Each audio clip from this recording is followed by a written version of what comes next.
pour la dignité rwandaise et contre l'ingérence.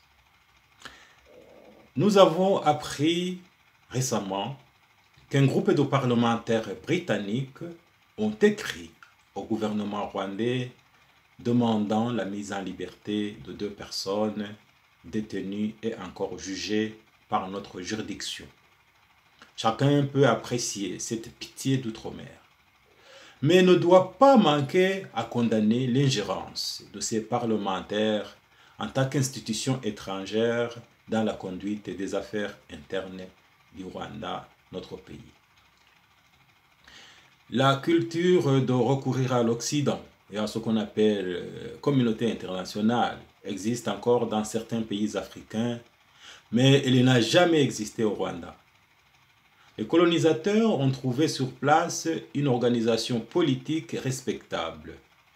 Malgré qu'ils ont contribué à la détruire par après, ils avaient choisi de collaborer avec elle plutôt que la soumettre.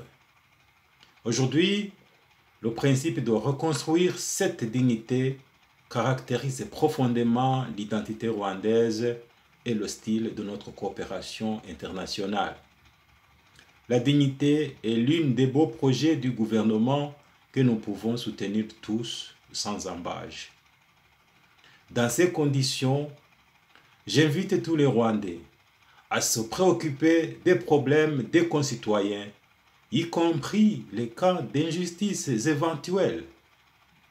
Ne pas tourner le dos aux cris d'alarme de ceux qui seraient injustement arrêtés, incarcérés ou fusillés.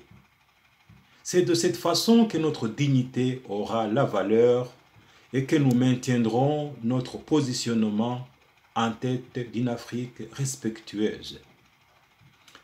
Le fait que le Rwanda adhère à des organisations internationales, dont l'importante Commonwealth, ne permet pas pour autant aux autorités étrangères d'influencer nos décisions. Et pour garder le cap de ce principe, je demande surtout aux Rwandais de l'étranger d'y contribuer. Lorsqu'une personne éprouve une difficulté dans sa famille se trouvant au Rwanda, qu'il recourt avant tout à nous, organisations de l'intérieur du Rwanda, plutôt que de soumettre notre pays au mépris. Je vous remercie.